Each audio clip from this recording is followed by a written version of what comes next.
I'm Angela. And I'm Paige. Join us as we dive into our obsession with true crime, history, and mysterious stories. We'll explore the intricate details of the corrupt, the cruel, and the calculating.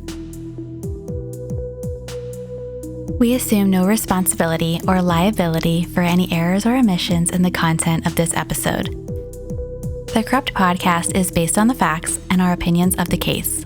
Listener discretion is advised. Welcome to the Corrupt Podcast. Ted Bundy is one of America's most vile serial killers and sexual predators. Ted was active in Washington, Utah, Oregon, Idaho, Colorado, and Florida. Ted has been connected to 36 victims, but investigators believe the number is probably closer to 50 to 100 people. And we finally made it to Ted Bundy. Hallelujah. Woohoo! This one is a doozy, so we're going to break this up over several episodes to discuss the corrupt, the cruel, and the calculating Ted Bundy. Ted does confess to many attacks, and there are at least 3 instances where children are involved, so disclaimer there. Angela and I both read The Phantom Prince by Ted's girlfriend Liz Klopfer. I also read The Stranger Beside Me by Anne Rule and Conversations with the Killer, the Death Row Interviews. There's also a 4-episode Netflix documentary of Conversations with a Killer, so you'll hear us reference these multiple times through the episodes. Yeah, I just remember maybe in 2018 or 2019 going hard on Theodore Bundy. Everything about him. He was like one of the very first cases that, Paige, you had suggested to me when we talked about true crime, and I dove in head first, sometimes not even coming up for air. You know, his story was just, everything was so intriguing about it, and it was such a page turner. I couldn't put anything down. It was hard for me back then to find similarities between his 2 sides because they were so very different sides. I couldn't really interlock those two. And I remember thinking he must have been schizophrenic. That explains his behavior. Whereas to now, coming back to it, it's a little bit different. This time, I understand more of who he was as just one person. I look at him as a master manipulator who knew exactly what he was doing when he was doing it and just hit it well. There was only one Ted Bundy, and he was a person who loved to control any given situation. He was a very sick, calculating individual. He sure was. Theodore Robert Cowell was born on November 24th, 1946. Ted's mother, Eleanor Louise Cowell, was 22 years old at the time and was surprised by the pregnancy. Ted's father is a mystery. She would say that he was a sailor, but that's all Ted would know. There is a rumor that Eleanor's father was possibly Ted's father. So basically that would be his grandfather, right, is also his dad. But Ted's birth certificate actually shows the name of a 30-year-old man that happened to be married at the time named Lloyd Marshall. With Eleanor being unmarried and pregnant, she was sent to the Elizabeth Lund House for unwed mothers in Burlington, Vermont when she was 7 months pregnant. The Elizabeth Lund House was renamed and it's still operational as just Lund. According to their website, they've been offering families care in Vermont for over 125 years. That was just a quick, interesting tidbit on where Ted Bundy was born. After giving birth, Eleanor left Ted at the Lund home for 3 months. But we're unsure if it's because she wanted to give the baby up for adoption or if she wanted to keep him and needed her parents' approval. Eleanor's parents decided that they would raise Ted as their child, with Eleanor pretending to be Ted's sister. And this was fairly common practice in the 40s, but it was pretty clear to both neighbors and family that Ted was just illegitimate. For the first 4 years of Ted's life, he lived on Roxbury Avenue in Philadelphia, with Eleanor pretending to be his sister. Ted would describe his grandfather during this period 2 ways. Sometimes Ted adored his grandfather. Other times, Ted says that his grandfather was abusive to the family and their pets. Ted's grandmother was diagnosed with depression and agoraphobia, meaning that she was afraid to leave the house. Ted would see his grandfather abusing at least his grandmother, beating dogs, and swinging the neighborhood cats by their tails. Ted says that his childhood was normal, but it all sounds pretty confusing to me. Yeah, these kinds of things don't sound normal at all. Yeah, Nope. This is not normal. Your grandfather pretending to be your dad, your grandmother's pretending to be your mom, your actual mom is your sister, your grandfather/dad is swinging the neighborhood cats around by their tails. There's a whole lot to unpack right there that is just not normal. And Ted's just over there like, normal childhood. Yeah, normal. First 4 years of my life, super great. Ted's aunt remembered a scary incident when Ted was 3 years old. She woke up from a nap and found herself surrounded by kitchen knives stuck into the furniture. As an extra bonus, no one else thought this was weird behavior. A child psychologist would say that a child of this age putting knives around someone would only have done this if they had been victims of abuse or witnessed extreme abuse. I would agree with that. Like, why did he even have access to knives at 3 years old? Sure, waking up surrounded by knives stabbed around you shouldn't be a concern at all. I love how certain people like to dictate what normalcy is and isn't. And Ted's stories are very much that way. Like when he talks about his childhood, he wants to play it off that he has the most normal, all-American childhood ever. Eleanor dropped her first name, started going by Louise, and moved her and Ted to Tacoma, Washington in 1951. Ted was never told that Louise was his mother, but she always took care of him. He never called her mom, and he always called her Louise. Shouldn't there have been some explanation to him since he thought his grandparents were his parents and they were just left behind in Philadelphia? I was thinking the same thing. Was there no communication to Ted about any of these things? Surely there was absolute trauma with his upbringing here. Yep, he was just expected to go with the flow. Not going to tell him anything, just get in the car, we're going to Washington. Louise and Ted lived on Sheridan Street in Tacoma with some of Louise's family. At a First Methodist Church adult singles night, Louise would meet a military base cook, Johnny Bundy. Can you imagine Ted being a marshal, though? Ted Marshall. It definitely has less of a cool vibe, I guess, than Ted Bundy. Yeah. I don't know if I should say that because I just called him cool. Oh, if he was a marshal, I feel like he would have been. Theodore Marshall. Who knows? Maybe he would have been different, or maybe not. We'll never know. On May 19th, 1951, Louise married Johnny Bundy. 4-year-old Ted would be adopted by Johnny and take the Bundy last name. Louise and Johnny had 3 children together, 2 boys, 2 girls, and another boy. Ted grew up in the church, attending Sunday school from kindergarten to high school, church holidays, and potlucks. Growing up, the Bundy family didn't discuss important things or sex, obviously. Ted remembered his childhood in Washington fondly, with frog catching, playing with kids on his block, and marble playing. Louise and Johnny sent the kids to church camp and were very involved in Boy Scouts and Girl Scouts. Ted did have a speech impediment as a young child. His peers would bully him about his speech. When Ted was 14 years old, he found his birth certificate in a trunk. It listed unknown for his father. This would be how he found out that he was illegitimate. It seems like the perfect, idyllic American 1950s childhood, but I also think that Ted has really warped the narrative. He doesn't want to be seen as a monster, but there has to be a certain amount of self-doubt and stress in his childhood. Mm-hmm. At 14 years old, he didn't truly know who his parents were and where to fit in.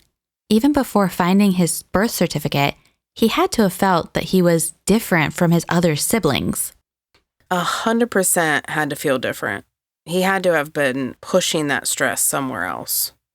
Ted was picked up at least twice for suspicion of auto theft and burglary as a juvenile. The information was shredded when he turned 18 years old, and no charges were apparently filed against him. The area police were aware of Ted's name as a teenager. I wonder if Louise and Johnny were also aware of this behavior. I would assume so, right? They would have probably been receiving information from the police about it. They were, but they were very reserved individuals. So maybe they didn't express it as much as they should have. Ted, don't do that. Right. Don't break into that car. Don't steal that car, Ted. Mm-hmm. Either he didn't get enough discipline or he got too much discipline. But everything was like very concealed or reserved. It was very hidden in a way. So it's just like we don't know which one, and it could have affected him. Yep. And conveniently, those files being shredded, so we don't know if he was stealing a bunch of cars or one car. How many times was he arrested for burglary? We have no idea. Could be just one incident of, peeping Tom as a teenager. We don't have any idea. During his time in high school, Ted was introverted and lacking in social skills. Academically, Ted did really well, with the majority of his grades being A's. Socially, though, Ted never had a girlfriend or attended dances in high school. Ted says that he wasn't scared of girls, he just didn't know what to do with them. I wonder if part of this feeling about girls is what led him to do the things he did. I think it's just all piling up, like the confusion and not knowing who he is and being illegitimate, and he doesn't know how to interact with girls. He doesn't feel like he can ask his parents anything. As a kid, that's a pretty huge part, is being comfortable with your parents and being able to ask them things, or having an adult that you can go to ask these things. And I don't think that Ted had that. Probably most kids in the 50s didn't have that at home. That just wasn't the culture at the time. And at what point was he told that his mother was his mother? Never. She never directly tells him. It's just the birth certificate that he finds in the attic. Silence. What do I want to say? Like something in the air. Like you feel it and it's there, but they don't talk about it. Almost like an elephant in a room. Ted graduated from Woodrow Wilson High School in Tacoma, Washington in 1965. That fall, he attended the University of Puget Sound on scholarship. Then he transferred to the University of Washington in 1966. There, he majored in the Chinese language. Not long after Ted started at the University of Washington, he saw a Sony TV that he had to have from the mall, but Ted didn't have any money. After drinking a couple of beers, Ted decided he would just steal the TV from the mall. Ted walked right into the store at 4 p.m., unplugged the TV from the window display, and walked right past the sales counter with it to his car. This would become a pattern throughout the rest of Ted's life. Just how brave and ballsy that is. He just walked right in there, unplugged the TV, and walked right out. Yeah, the sales associate was probably like, sir? He said there were people literally looking in the window at him when he did it. But because he was so assertive in his actions, they were like, oh, well, he must have bought it and just come back later with a vehicle to pick it up. And so nobody questions him. And this was the 60s, so who knew? But he looked like a straight-laced guy. Ted started dating Diane Edwards in 1967. She also went by the pseudonym Stephanie Brooks. It's assumed that Ted lost his virginity to Diane. He fell head over heels in love with her. Diane came from a wealthy California family, and Ted felt like he couldn't fit into her life since he was working class. During this time, he was working small jobs to put himself through college. Ted worked at a hotel as a busboy and at a Safeway stocking shelves. They bonded over a mutual love of skiing, but Ted would always feel like Diane outclassed him. They were in love, but Ted had clearly fallen harder. Diane graduated in 1968 and moved back to California. She thought it was time to break it off with Ted, and the long-distance relationship from Washington to California would help her break up with him. That plan didn't work out because Ted won a scholarship to Stanford University during the summer of 1968. He spent the summer close to Diane, but at the end of the summer, she broke up with him, saying their lives were headed in different directions. In interviews, Ted would say that his relationship with Diane had a lasting impression on him. Ted returned to the University of Washington in the fall of 1968. Instead of taking classes in Chinese, he changed to urban planning and sociology. In the end, Ted decided to drop out of the University of Washington. Ted continued writing letters to Diane, and he surprised her after work in the spring of 1969. He basically begged her to take him back, but she wasn't interested. She saw Ted as the same person he had been in 1968, no job and an unsure college major. After this, Ted re-enrolls at University of Washington in the fall of 1969. He changed his major to psychology and snagged mostly A grades. Ted met Liz Klopfer at Sandpiper Tavern on September 26, 1969. Liz went by many pseudonyms through the years. Anne Rule calls her Meg Anders in her book. Liz writes her own book called The Phantom Prince and uses the pen name Elizabeth Kendall. Liz was too drunk to drive when they left the tavern, so Ted drove them to her apartment. He came in and laid on top of her sheets without trying to make a move on her. In the morning, Ted was playing with her daughter when she woke up. How freaking terrifying is that? There's an absolute stranger in your house with your daughter. Completely. Liz was divorced, a couple years older than Ted, and had a 3-year-old daughter named Molly. She had recently moved from Utah to Washington. They started their relationship as friends, but then started dating.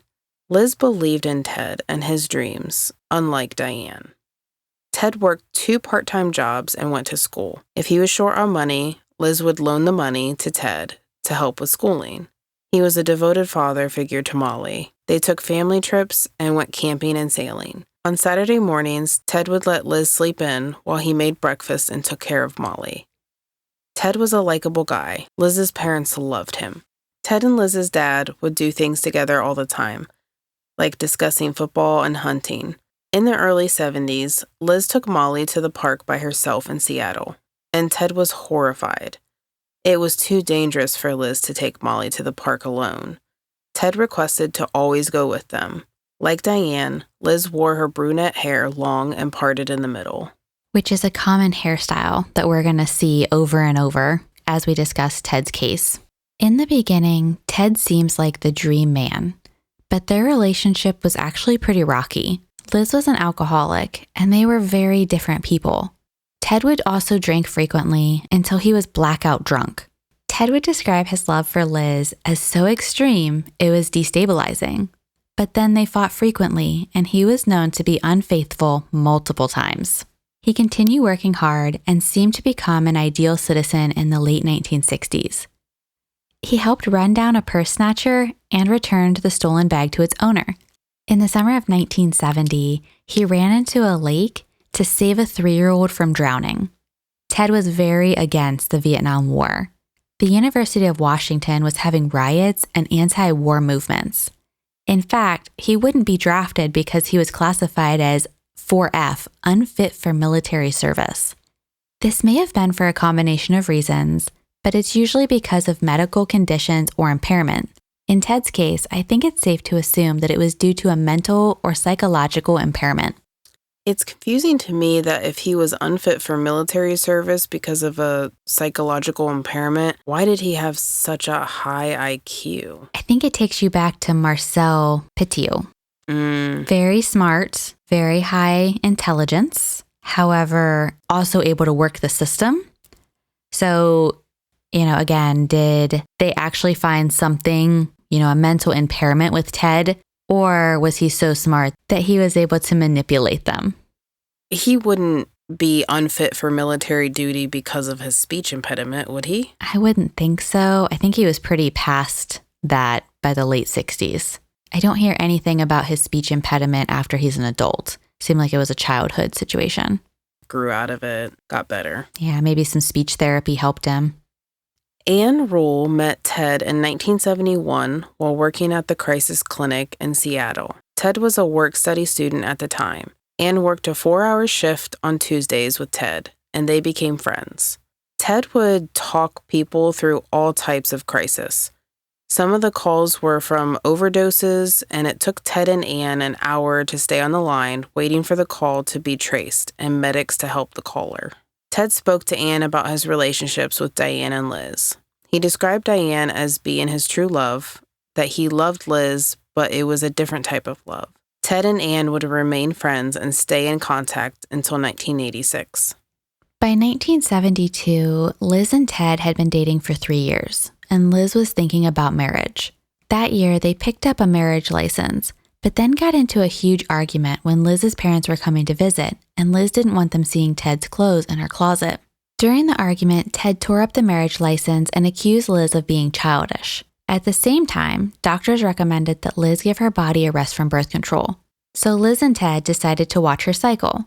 But before long, they were pregnant. Assuming that Ted would start school in the fall and Liz would be working to support them, they knew it wasn't the time for a baby. and they would get an abortion in early 1972. In June 1972, Ted graduated from the University of Washington with a psychology degree. He applied to the University of Utah's law school in 1972, but was denied due to low test scores. Soft-spoken Republican Ted was hired by the committee to re-elect Dan Evans, Washington's governor. There was some scandal when Ted admitted to dressing in wigs with a fake mustache while writing down all the happenings at Dan Evans' competition rallies. As we discover more and more about Ted in the future, part of his MO is actually changing his appearance. So this makes a lot of sense. Yep, he's really quite the chameleon. Ted would appear in news interviews playing down his shady actions. Dan Evans won the re-election, and Ted was hired into a position at Seattle's Crime Prevention Advisory Commission. This job provided him with statistics on the police departments at this time. Ted used this information to his benefit. He learned that the different police departments were not connected to other jurisdictions. A woman in Seattle might go missing and not be connected to similar disappearances in Tacoma, for example. To Liz and Molly, Ted came across as a classier individual than they were. He started to influence their clothes choices, dressing Molly in conservative dresses. Ted and Ann attended the Crisis Center Christmas party together in 1972. Ted got very drunk, and Ann dropped him off at his apartment. Ted left Liz with the impression that he had been out with another woman for a year, not telling her that it had been the motherly figure Ann Rule. Ted quit the Crime Prevention Advisory Commission job in 1973 after he didn't get a promotion to director that he had been hoping for. Instead, he moved on to a job at the King County Law and Justice Planning Office. In the spring of 1973, Ted applied to the University of Utah again.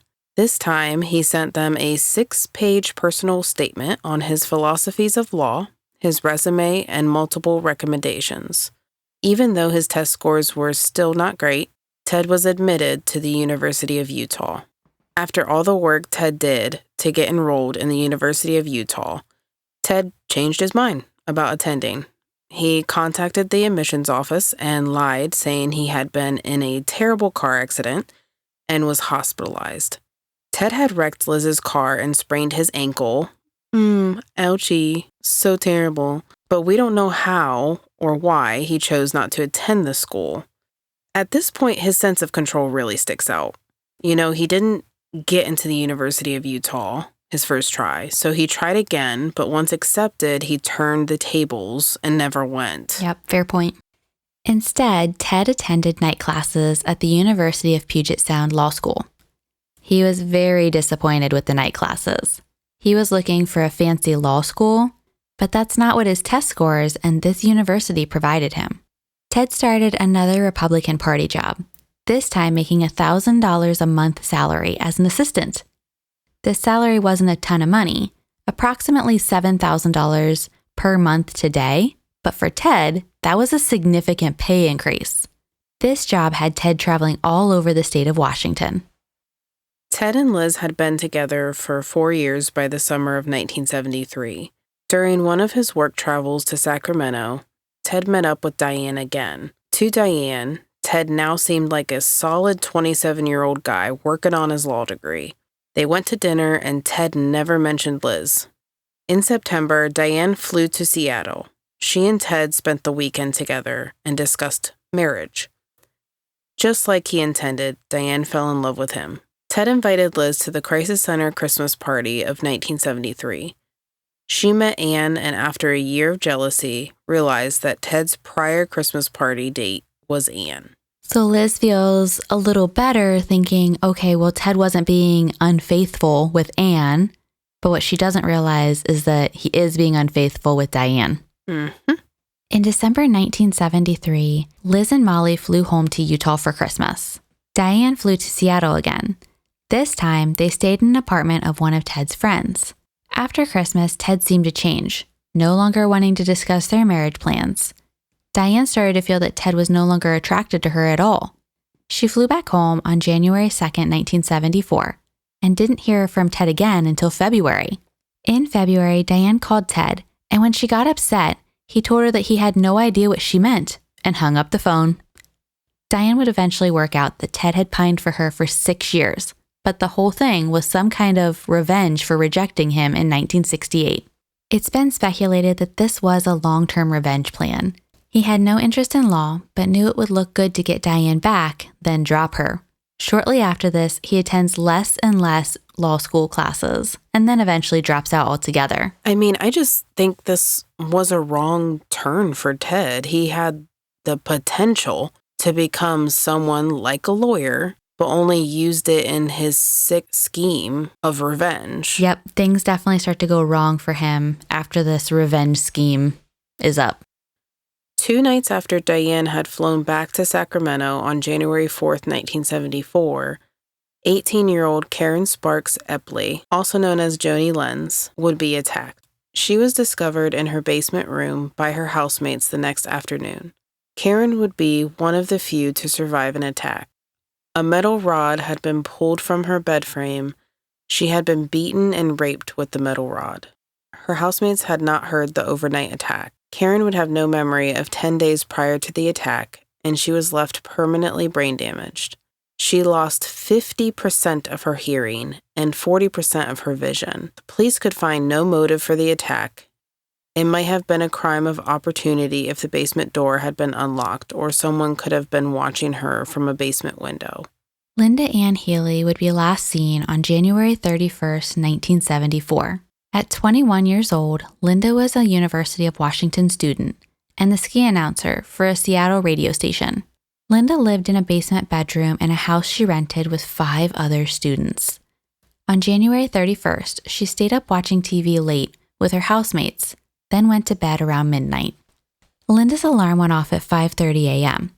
Her roommate Joanne went into Linda's room eventually to shut off the alarm. She noticed that the bed was made and assumed Linda had gone to work early. Then, Linda didn't show up for work, and Joanne knew that something was wrong at that point. Linda's shoes and pants were gone, and the door was unlocked. A crime scene search was conducted the following day.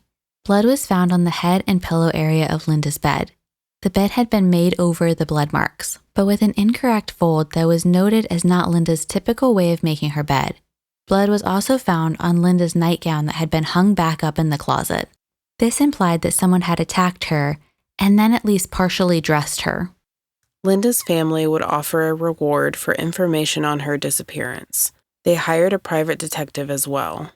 Over a year later, Linda's skull would be found at Taylor Mountain in the Cascade Mountains, which was an area where Ted dumped bodies. This area would eventually become known as Bundy's graveyard. Linda would be Ted's first confirmed murder victim. He would say that he started killing in 1971 to one of his lawyers, and law enforcement believe he probably started in his late teens. In the book Conversations with the Killer, Ted described what happened to Linda in third person. Ted never admits that it was him, saying the suspect, he, or the organism, implying that this person, Ted, had noticed the house occupants before, but on the night of January 31st, he found the front door was unlocked. Ted then walked through the house, opening doors while everyone was asleep. When questioned about the blood found on the sheets, Ted said that you would have to research what kind of hemorrhaging happens during strangulation. He then made the bed in an attempt to cover up the abduction, gagged Linda, and put her in the backseat of his car. Ted then forced Linda to undress, raped, and murdered her. He left her body unburied at Taylor Mountain. At first, Ted panicked and worried about the police investigation, but as time passed, he realized that he had gotten away with it, and he felt more optimistic, like, okay, I've done this, but I won't do it ever again. Eventually, he goes from don't do it ever again to don't get caught, and starts gradually feeling that need to act again. Ted was diagnosed with bipolar mood disorder and manic depression. He experienced high highs and low lows. Sometimes he refers to it almost like karma, or good vibes and bad vibes. It's good karma that everyone was asleep in the house when he opened the doors, for example. Later, when he escapes prison, that was good karma because everything lined up and went more or less well for him. Then when he arrives in Florida, it's all bad karma from the moment he gets off the bus. He would attack in his lowest moments, then rest for several days before bouncing back. After the Lake Sammamish attacks, he would take several days off work and just stayed home. So he relied on coinkydinks. Pretty much. He just describes it as everything is like good vibes until the good vibes run out. And then it's all black and bad and things just blow up in his face, basically. And I really think that's part of the manic depressive situation that he has going on. Like he's riding that high and then crashes. And then when he crashes, he murders and keeps going down and crashing. And the unlocked doors were just meant to be, Yep. according to Ted. Ted says that his mood during an attack was not fueled by lust or anger, but of anticipation and excitement. It was compulsive actions, and a force was pushing him into the actions. There was a collaboration between the two sides of him. The malignant condition would build up, but then after an attack would become quieter, while the other law-abiding part of him took over.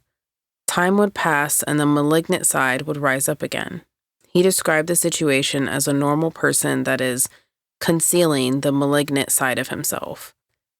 According to Ted, it was like an excellent tennis player. He could become absorbed into tennis because it was important to him, but also go out and act normal as well. In March 1974, Ted admitted to Liz that he was doing bad in law school and had dropped out. While lying on her lap sobbing, Ted admitted to struggling to concentrate in school.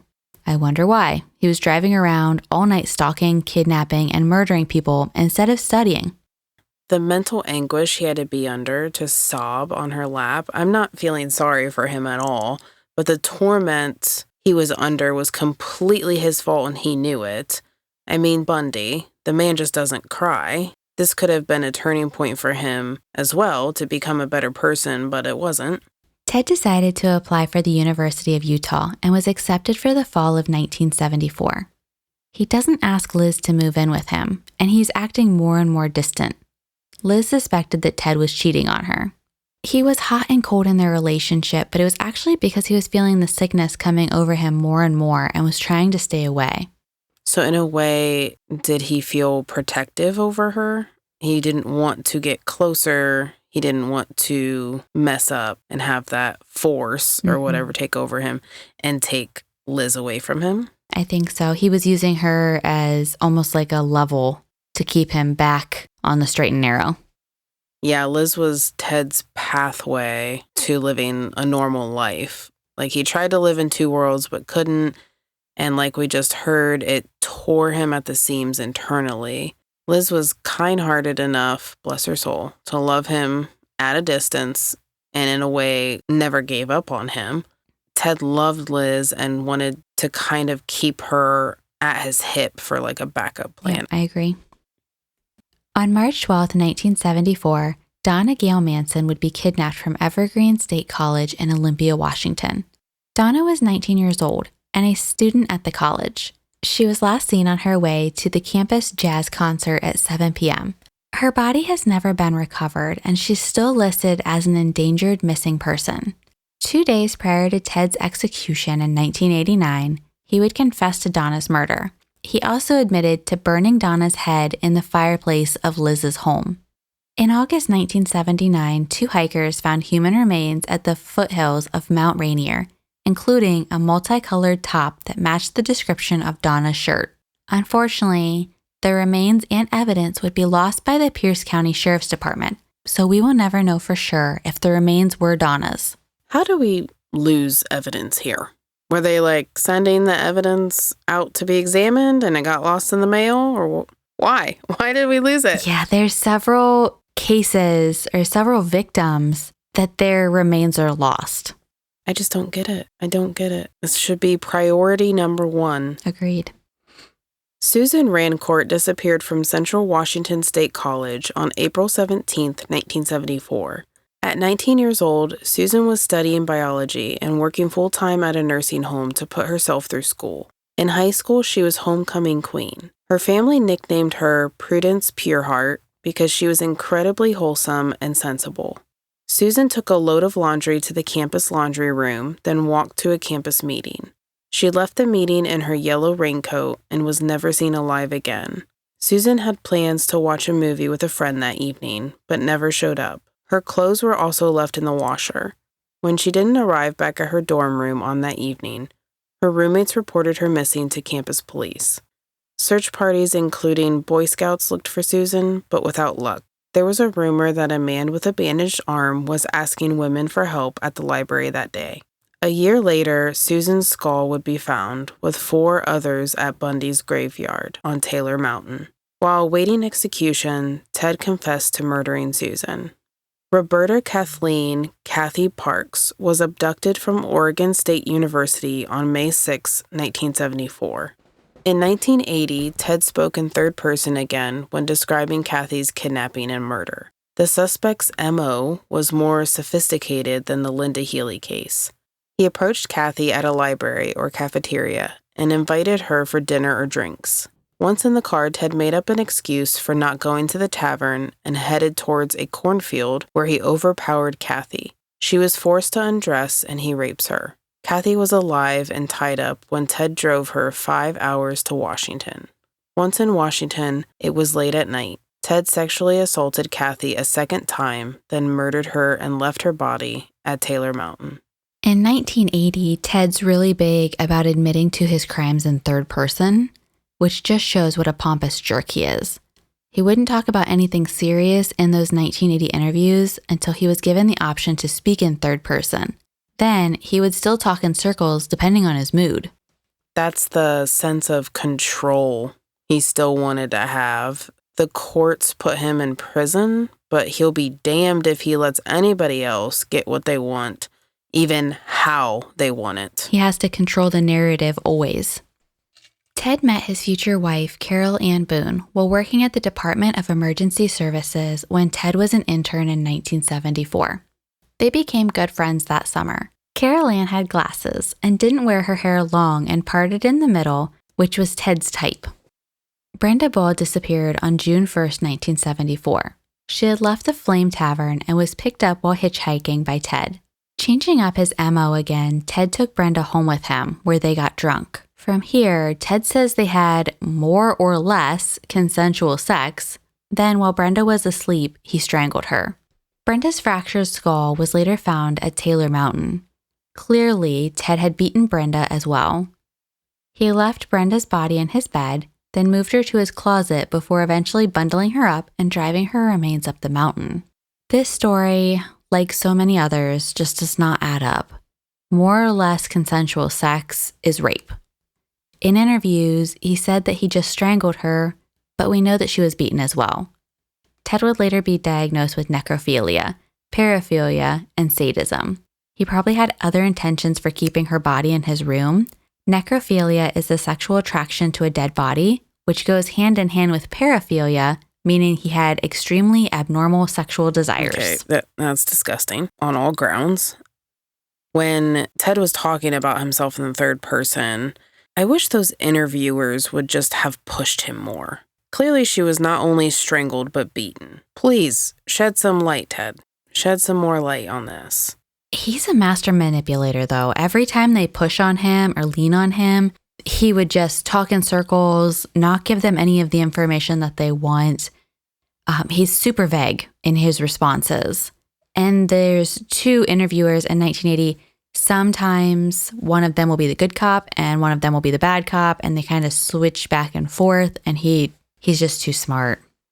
I think he was a cop or a detective. Towards the end of his life more, Ted would be like asking him direct questions, and the detective would be straight up and be like, yeah, I honestly think you should die for these crimes. And Ted wanted to work with him because he was honest with him. Yeah.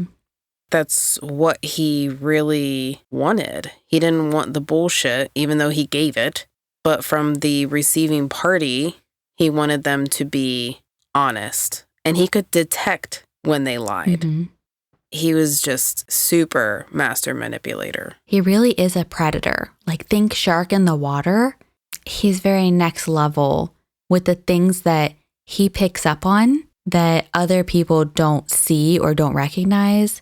Even later, Molly is interviewed as an adult, and she would talk about a time that Ted was sitting in a chair, and he's kind of rocking it back on the 2 rear legs. The cord of a radio behind him gets caught on the chair as he rocks, and that radio starts to head towards the ground. It's falling off of the counter. And he reaches behind him without turning his head and just catches it in midair. Dang. Like he's so keenly aware of his surroundings at all times. Reflexes. Yeah. Those would have helped him in murdering these women. Yes, because they're not trusting their instincts. Some of them do, as we'll see later on. But he really preyed on the women that would help him. And I think he was really, really good at sensing that out. I had wrote down this quote directly from Ted, but he said at one point, quote, "It was important to knock a woman out and not let her talk because he would lose the sensation. He wanted to remain resolute." That's disgusting. He wanted to knock these women out just so they wouldn't talk and just so they wouldn't talk him out of it. Does he think he's that vulnerable? That's where my mind goes to. Yeah, he really does. Kathy Parks is in the car with him for 5 hours while he drives her to Washington. And he doesn't let her talk the whole time because he doesn't want to form any kind of a bond with her, because then she becomes a real person. Trying to understand Bundy is impossible. Back to Brenda Ball, the situation happened much faster than Ted implied as well. Liz's parents had actually been in town that weekend visiting, and Ted had gone with the family for pizza, left early, kidnapped and murdered Brenda, then arrived late for Molly's baptism the following day. 2 hours after Brenda Ball's abduction, Phyllis Armstrong would have a run-in with Ted at the University of Washington. A man was standing at the bottom of the sorority house stairs on crutches with a gas can in his hand at 11 p.m. Ted was really struggling with his leg in a cast, those crutches, and this gas can. He asked Phyllis for help and she agreed. He told her that he would fill the car with gas if she would get in the car and hit a button under the steering wheel. Phyllis suddenly felt cold, like something was very wrong. She jumped up and ran away, saying simply that she had to go. It saved her life. At the same sorority house just 10 days later, Georgianne Hawkins would disappear. 18-year-old Georgianne Hawkins disappeared while walking the half block from her boyfriend's fraternity house to her sorority house on June 11th. The distance between the Greek houses was only 90 feet. You could literally see the frat house right down the well-lit alley to the sorority house. There were only 6 buildings between her and safety. 2 of the frat boys saw Georgianne walking down the alleyway, and they estimated that she was probably only 40 feet from the house when they last saw her. Georgianne had lost her key, so her roommate at the sorority would listen for Georgianne to throw pebbles at the window. By 3 a.m., Georgianne's roommate started to worry and notified the house mother. They would wait until the following morning to notify police and Georgianne's parents, hoping that Georgianne's plans had changed. Maybe she had decided to stay the night with her boyfriend. The kidnapping was just 3 blocks from Liz's house. After saying goodbye to her friends, Ted stopped Georgianne to ask for help carrying his briefcase because he was on crutches. They walked to where the Volkswagen was parked in a dark parking lot. Once she put the briefcase in the car, she was struck with a crowbar. Unconscious, he handcuffed her and put her in the passenger side floor area of his car with the seat removed. Georgianne woke up but was disoriented, telling Ted that she thought he was offering to help her for a Spanish test. He knocked her unconscious again, then strangled her. Ted kept her body for days, washing her hair and applying makeup to her face. We know of the details because of Ted's confession, but her remains have never been found. She is still a missing endangered person. With Georgianne's disappearance, it became apparent that there was a pattern of attacks. Women were warned to lock their doors and not go with anyone that they didn't know. There were people that dropped out of school and moved back home. Everyone was fearful. Sandra Sandy Weaver is an unconfirmed victim who disappeared on July 1st, 1974. Sandy was a student at Western Wisconsin Technological Institute when she took the summer off and ventured to Salt Lake City, Utah, with her friend Joan.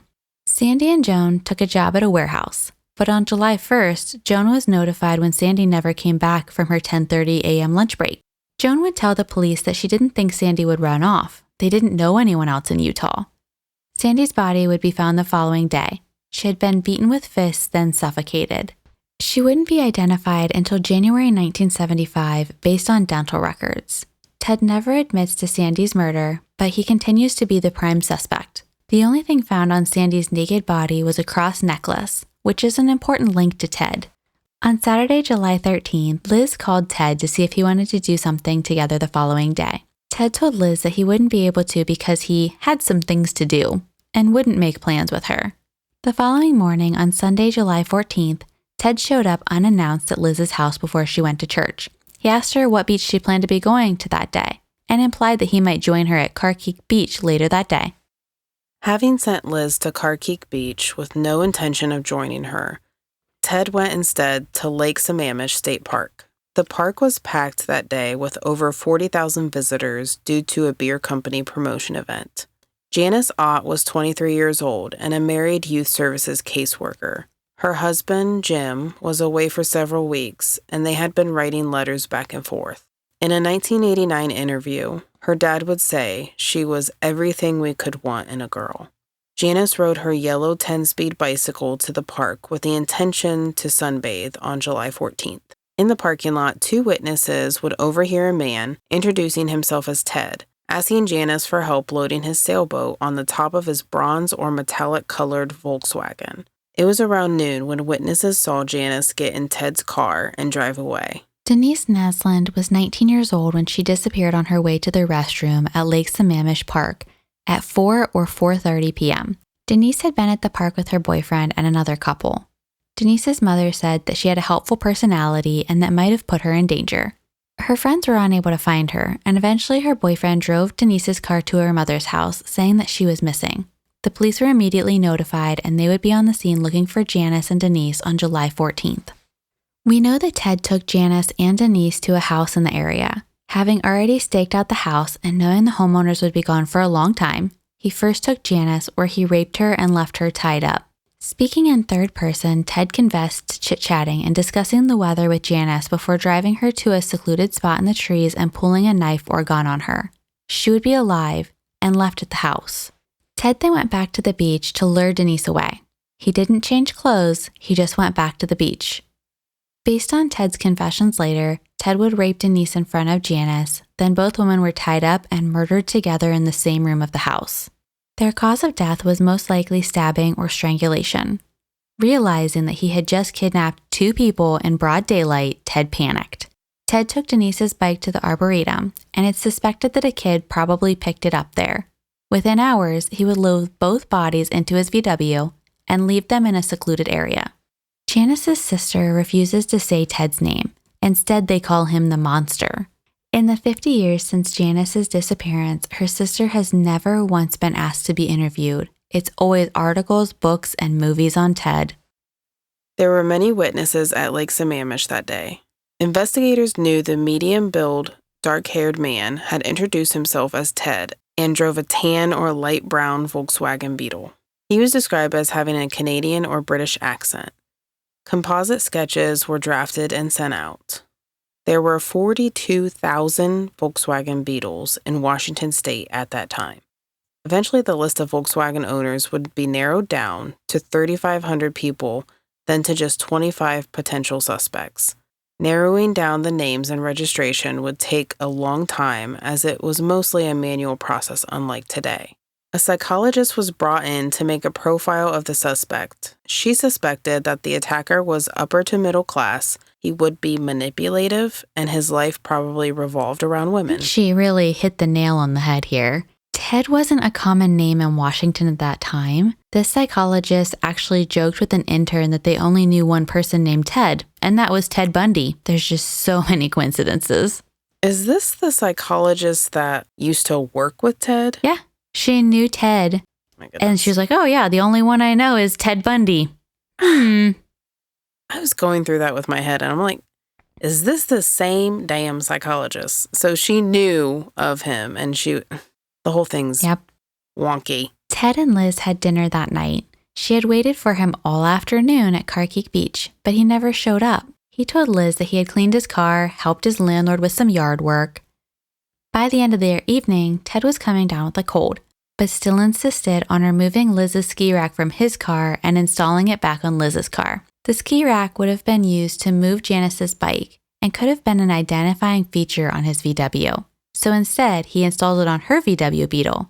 Apparently, everyone just drove Beetles in Washington at this time. Apparently. It would be 2 months before grouse hunters discovered the bodies of Janice Ott, Denise Noslin, and possibly Georgianne Hawkins. The remains were scattered in the wooded area 2 miles from Lake Sammamish. Animals in decomposition left little more than bones for investigators to go on. Ted said that Georgianne Hawkins' remains were found with Janice and Denise. An extra leg bone and vertebrae were discovered at the site, but it was unable to be confirmed as Georgianne. No clothes or personal belongings were found with the remains. King County kept Janice and Denise's remains for years on the chance that Ted would be brought back to Washington for additional trials. At some point, their remains were lost. Here we go again. Evidence being lost, remains being lost, everything being lost. It is suspected that their remains were cremated in an accident when King County moved to Harborview Medical Center in 1976. Families do file a lawsuit against King County for an undisclosed amount of money. As if their families had not gone through enough. Right. I would be furious. So furious. On July 22nd, Liz has coffee with a friend from work. This friend provided her with a police sketch from the Seattle Times. He also points out that her Ted drove a Volkswagen and does look similar to the police sketch.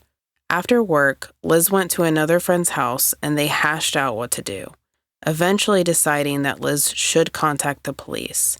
Unfortunately, Liz would be mostly written off as another girlfriend reporting her boyfriend. Because apparently that happens a lot.